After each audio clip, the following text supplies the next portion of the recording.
Commander Jake Sullivan stood on the bridge of the UES Liberty and watched the massive alien ship approach through the main window. The Krex battleship was enormous and made their small human escort vessel look like a toy. Red lights covered the alien ship's hull, and each light was a weapon that could destroy entire cities. For 30 years now, humanity had pretended to be the weakest species in the galaxy. Everyone believed humans were barely able to travel between stars and needed protection from the powerful alien races. Lieutenant Amy Carter sat at her control station, and her fingers moved quickly across the communication buttons. She looked worried as she read the incoming message from the alien ship. "Sir, they are demanding we give them our cargo," she said to Jake. "They call it standard Krex taxation, but we both know it's just theft." Jake nodded and tried to look defeated, like he was supposed to. The Krex hegemony ruled over dozens of star systems along with their allies, the Vorthak Empire and the Selenian Confederacy. These three great powers had divided the entire galaxy between themselves thousands of years ago. Any newer species like humanity had to pay tribute to them. Their worlds served as resource farms for the three empires. The aliens took whatever they wanted, and humans had to say thank you.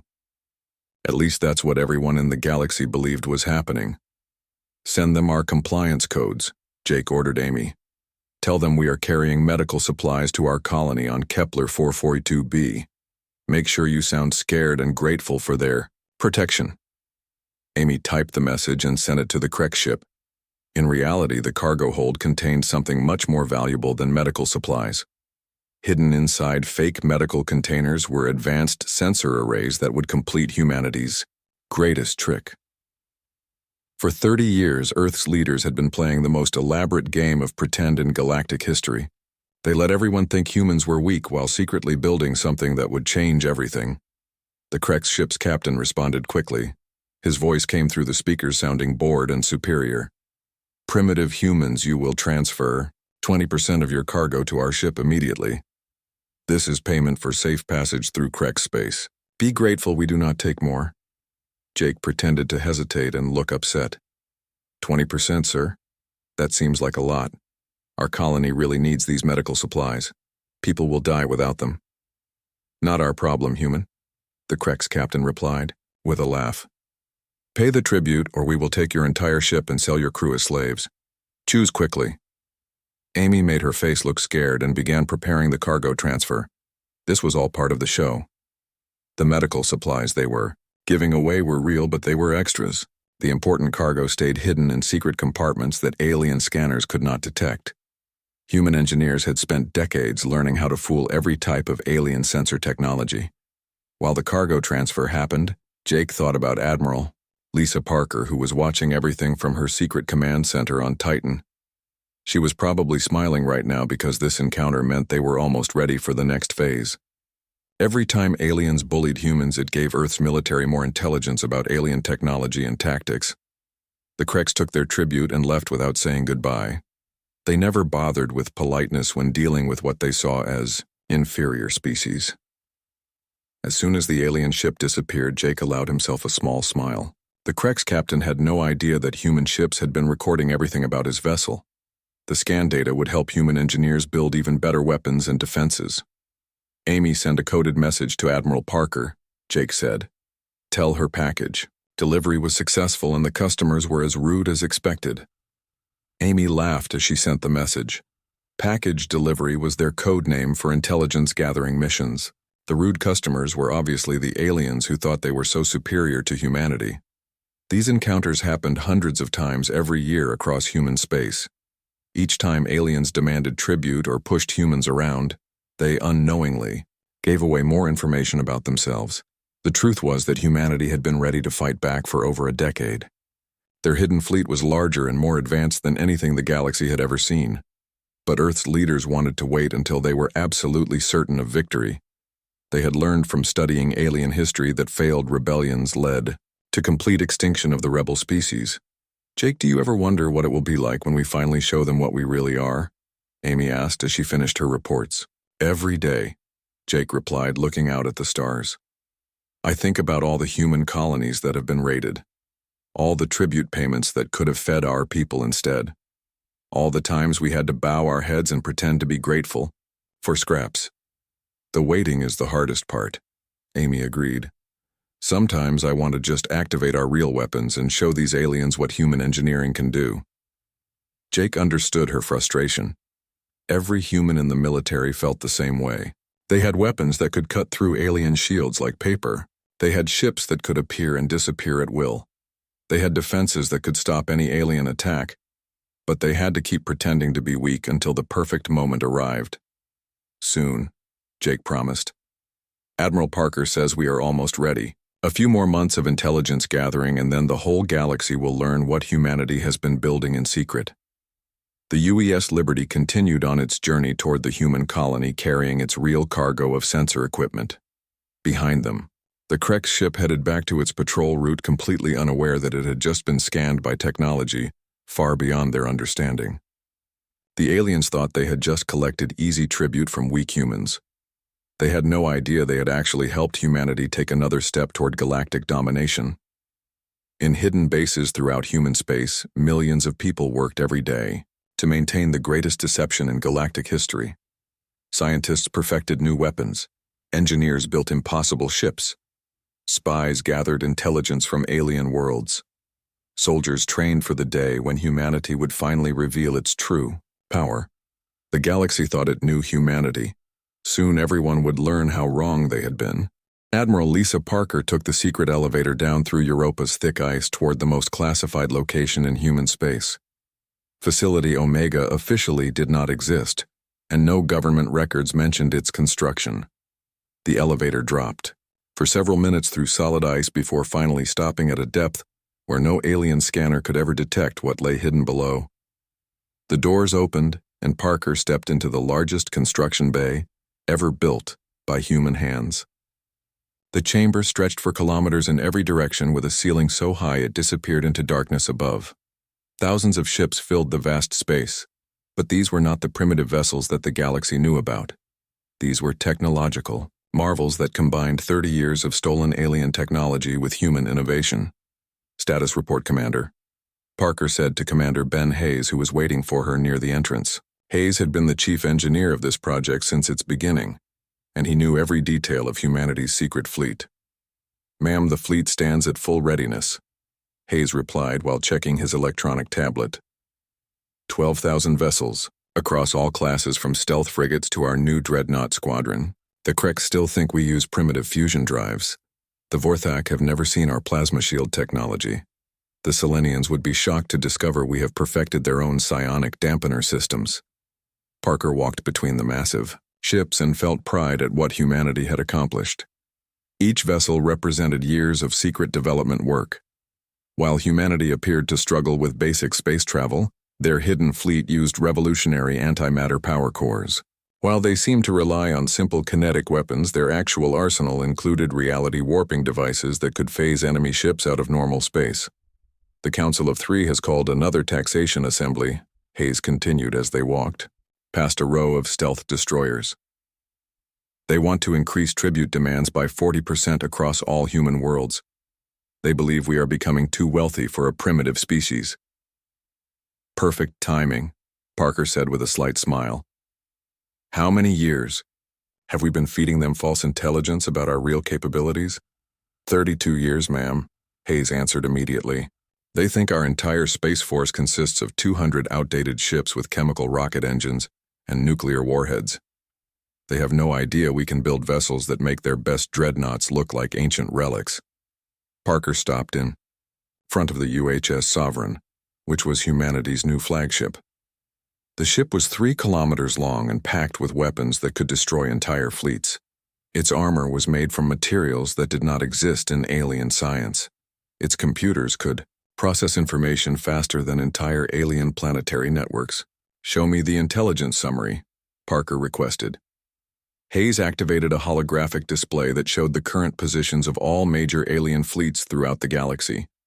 Red dots marked Krex positions while blue indicated Vorthak forces and green showed Selenian deployments. What the aliens did not know was that human spy satellites had been tracking their every movement for decades.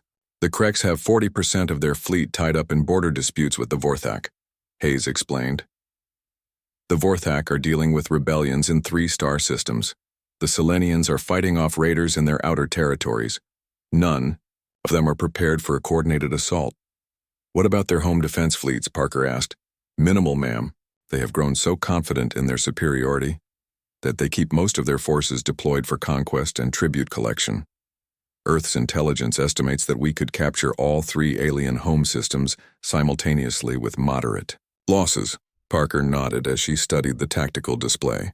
Every encounter with alien powers had been carefully planned to gather intelligence while maintaining the illusion of human weakness.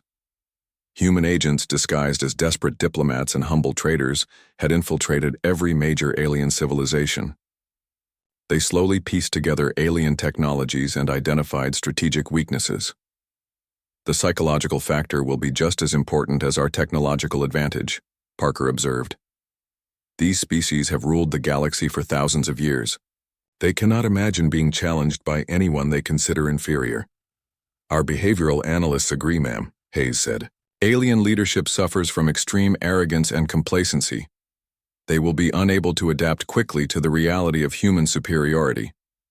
Many of their commanders will likely surrender rather than fight what they cannot understand. They continued, walking through the facility, passing ships of every size and purpose. There were hospital ships equipped with medical technology that could regrow entire limbs. There were science vessels capable of analyzing and copying any alien technology in hours instead of years. There were troop transports that could deploy entire armies anywhere in the galaxy within days. How is morale among the crews? Parker asked.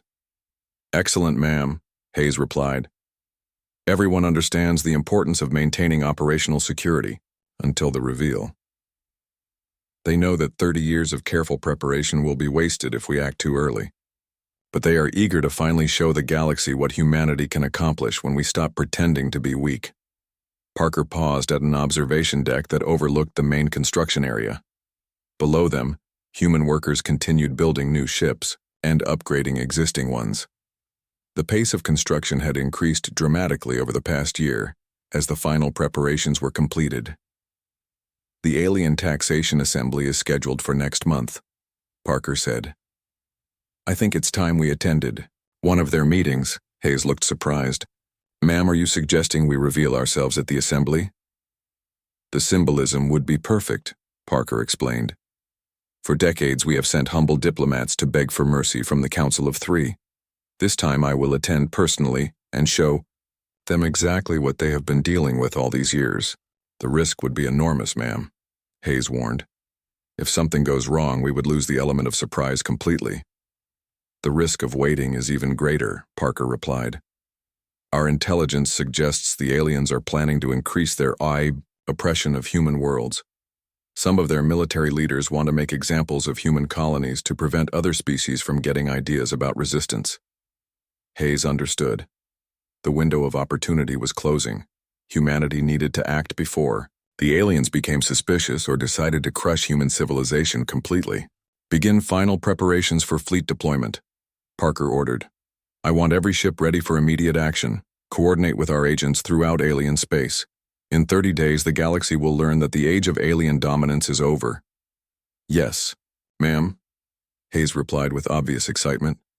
Should I inform the crews? Tell them the waiting is almost over, Parker said. Soon they will have the chance to show 3 empires what happens when you underestimate humanity. The Galactic Council chamber on Nexus Prime had hosted thousands of meetings over the centuries, but never an assembly quite like this one. Representatives from the Krex hegemony sat in their elevated positions looking down at the small human delegation with barely hidden contempt. The Vorthak Empire's delegation occupied the opposite side of the chamber, while the Selenian Confederacy held the center position. All 3 groups seemed amused that humanity had requested to address the council. Fleet Commander Lisa Parker wore the simple gray uniform of what the aliens knew as the Earth Defense Force. She stood calmly in the center of the chamber while hundreds of alien eyes stared at her with mixture of boredom and superiority.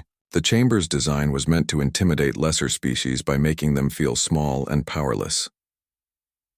Warlord Thexus of the Krex spoke first, and his voice echoed through the vast chamber.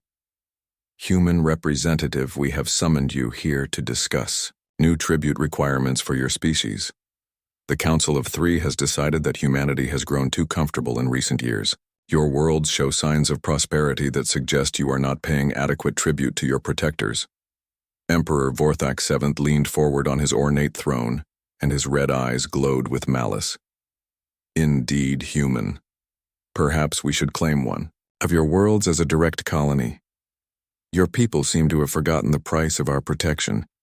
A demonstration of our power might remind you of your proper place in the Galactic Order. Chancellor Zeph of the Selenians nodded in agreement. The tribute increases 40% across all human territories. Additionally, we require immediate access to your industrial facilities for inspection. We suspect you are developing technologies beyond your authorized level. Parker listened to each demand without showing any emotion on her face. Around the chamber, alien reporters recorded everything for broadcast throughout the galaxy. This was meant to be another routine humiliation of a lesser species. The three great powers enjoyed making examples of upstart civilizations. Esteemed leaders, Parker began in a calm voice that carried clearly through the chamber. Humanity has always been grateful for your guidance and protection. However, I believe there has been a fundamental misunderstanding about our current capabilities and our relationship with your governments. Several alien delegates laughed at what they saw as typical human arrogance. Warlord Thexus made a dismissive gesture with his clawed hand. Human, you forget your place. Your species exists because we allow it. Your worlds remain unconquered because we find you useful as tribute payers. Do not mistake our tolerance for weakness or equality. Parker reached into her uniform pocket and pulled out a small device that looked like an ordinary communication unit. I appreciate your honesty, Warlord Thexus. It saves time when we can speak plainly about the true nature of our relationship. She activated the device, and the chamber's massive holographic display flickered to life. The screen showed what appeared to be empty space near Earth's solar system. The assembled aliens looked mildly interested but mostly bored. They had seen human technology before and found it primitive compared to their own capabilities. This is a live feed from our home system, Parker announced to the chamber. I wanted you to see this directly rather than hear about it from secondhand reports. Suddenly, the empty space on the display began to shimmer like heat waves rising from hot ground. The shimmer effect spread across the entire star system as something massive began to decloak. First, dozens of ships appeared, then hundreds, then thousands. Massive dreadnoughts materialized alongside sleek destroyers and carriers that dwarfed anything in the chamber's database. The assembled alien delegates gasped as humanity's true fleet revealed itself, stretching across multiple planets and moons. Ship after ship appeared until the entire solar system seemed packed with vessels. The smallest ships were larger than most alien cruisers, while the largest vessels were bigger than space stations. For 32 years. Parker continued in the same calm voice while chaos erupted around her. Humanity has played the role you expected us to play. We studied your technologies, learned from your tactics, and quietly surpassed every one of your civilizations. What you see on this display is only our home defense fleet. She touched the device again, and the display split to show dozens of other star systems. Each one contained similar massive fleets of human ships, all decloaking simultaneously. The aliens could see human forces positioned near every major world in Krek space, near Vorthak military installations, and surrounding Selenian trade routes.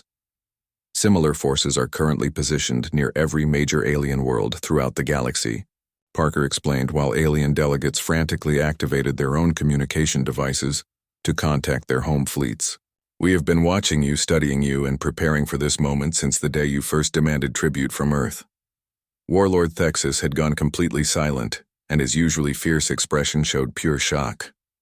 The tactical displays showed human ships surrounding every Krek's homeworld, and their signatures indicated weapon systems that exceeded anything in the Krek's military database. Emperor Vorthak VII looked pale, as scanner readings revealed defensive technologies that made Vorthak shields look like tissue paper.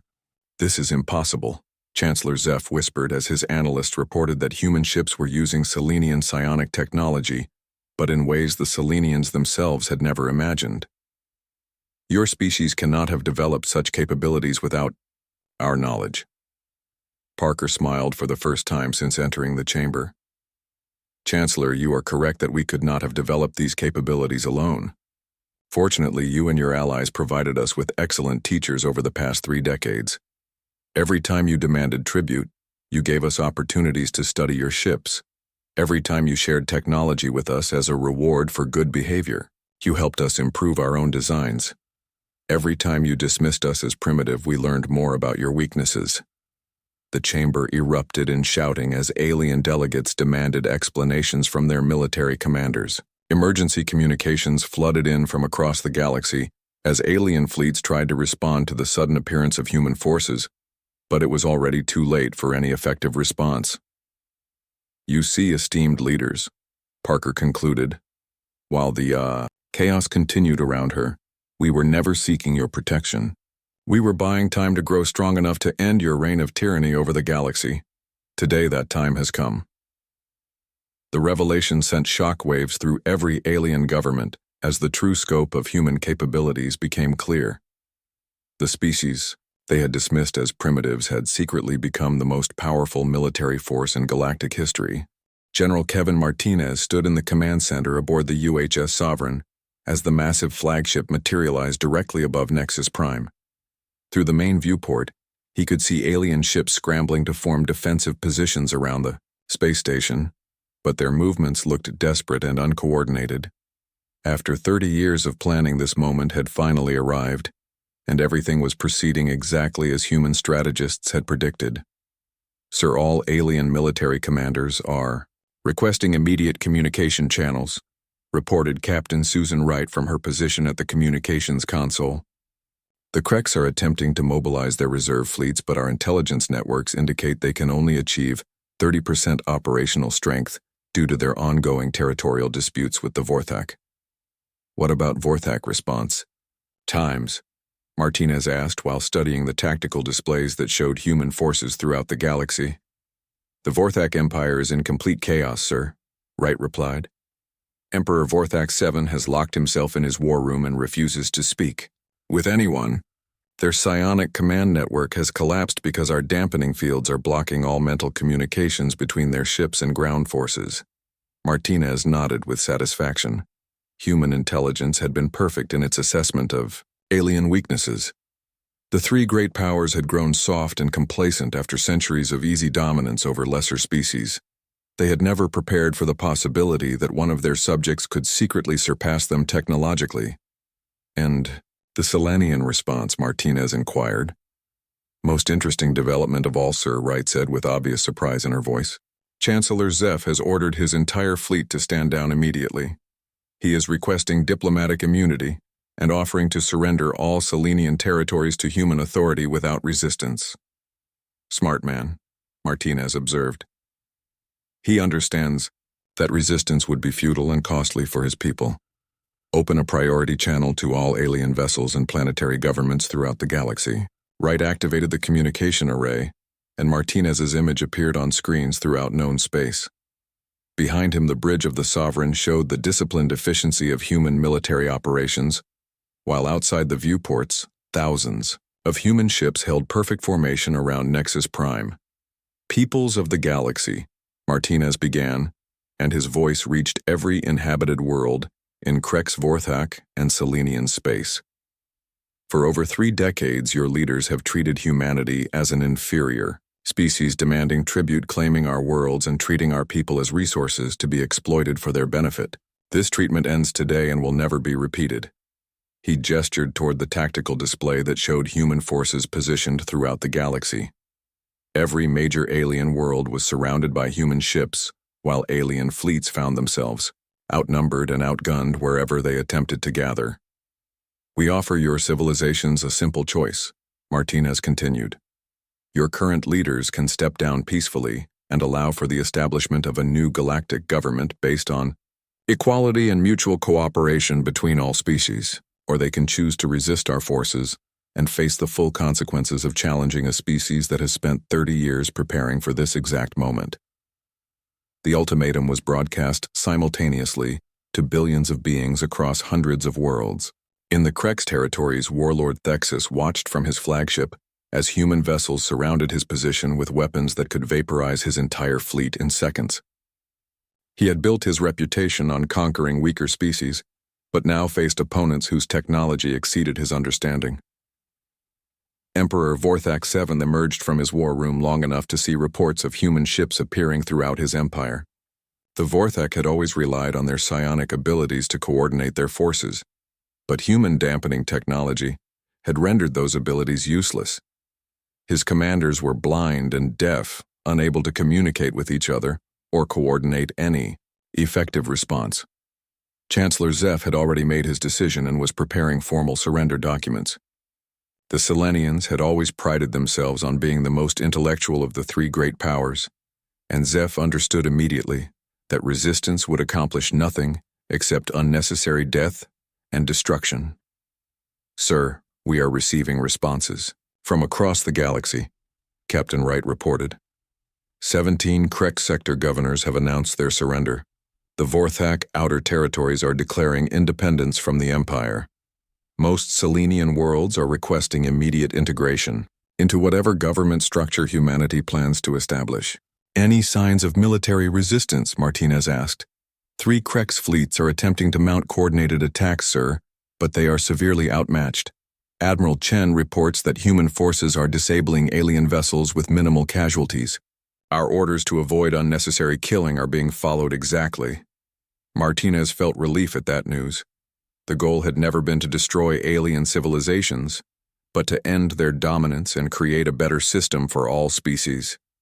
Human leaders understood that ruling through fear and brutality would make them no better than the empires they were replacing. "What about civilian populations?" Martinez inquired. "Surprisingly positive responses, sir," Wright replied while reading reports from human commanders throughout the galaxy. Many worlds are celebrating the end of tribute payments and forced labor requirements. Intelligence suggests that billions of beings have suffered under the current system and see humanity as liberators rather than conquerors. The communication console activated again as another priority message arrived. Wright listened carefully, then turned to Martinez with obvious excitement. "Sir, we just received a message from the Andromedan contact zone. 3 alien species that have been hiding from the galactic powers for centuries are requesting to meet with human representatives. They want to join whatever new government we establish." "It seems our reputation is spreading faster than our ships," Martinez observed with satisfaction.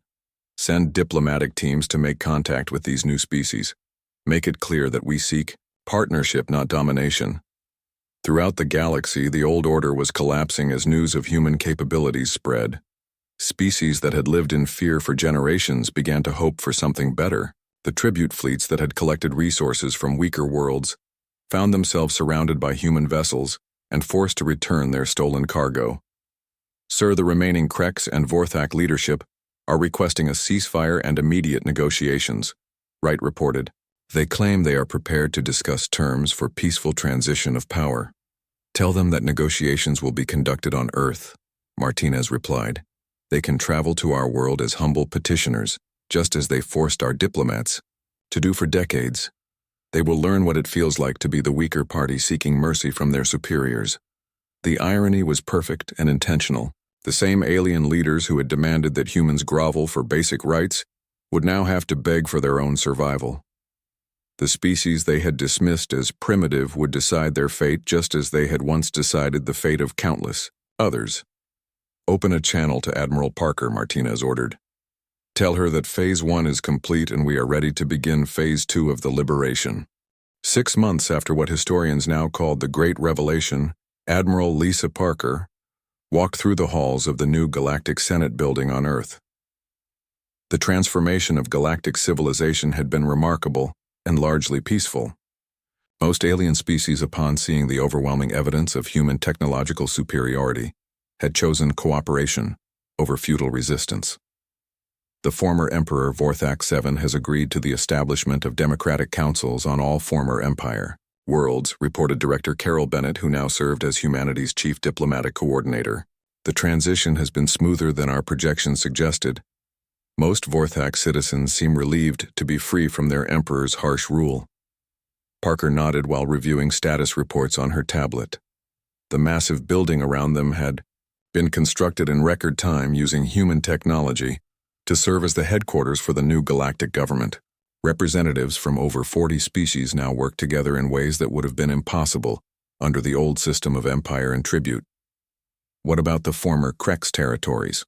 Parker asked, as they walked past offices where humans and aliens collaborated on reconstruction projects. Even better news there, Bennett replied with obvious satisfaction. The Krex warlord system has completely collapsed and local governors are establishing civilian governments based on the human constitutional model. Many worlds are expressing gratitude for liberation from centuries of military occupation and forced tribute payments. They passed a large window that looked out onto Earth's orbital facilities, where ships from dozens of species arrived daily for Senate sessions. The sight still amazed Parker even after months of seeing former enemies working together as equals. The galaxy was learning to govern itself cooperatively for the first time in recorded history. The few worlds that chose resistance were dealt with quickly and humanely. Bennett continued. Admiral Chen's forces disabled their military capabilities without targeting civilian populations.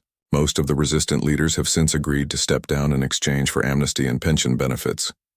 Parker smiled at that detail. Even in victory, humanity had chosen mercy over revenge. The goal had never been to become new tyrants, but to create a system where all species could prosper without fear of oppression. Former alien leaders who cooperated with the transition were allowed to retire with dignity rather than facing execution or imprisonment.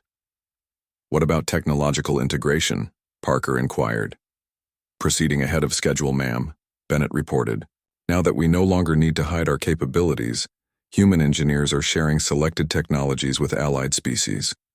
Medical advances alone have increased average life expectancy by 30% on former Selenian worlds.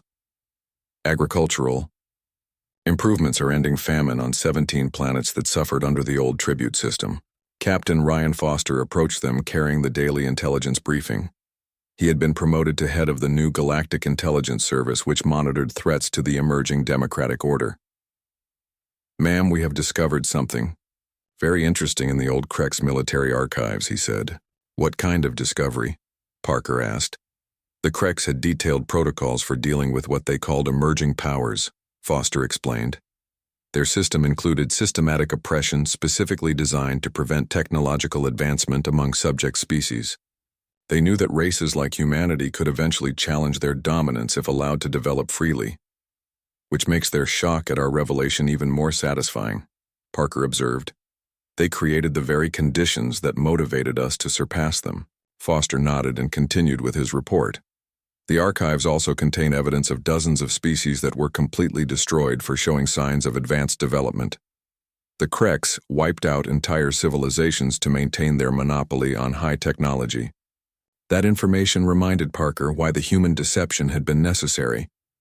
Direct confrontation 30 years ago would have led to humanity's complete extinction. Only by appearing weak while growing strong had they been able to survive long enough to achieve victory. Any word from our exploration fleets? Parker asked as they entered the main Senate chamber where representatives were gathering for the daily session. Excellent news there, ma'am, Foster replied. Commander Johnson's expedition to the Galactic Rim has made contact with 5 new species that have been hiding from the old empires for centuries. Unlike previous first contact protocols, we are approaching them as equals and offering partnership rather than demanding submission.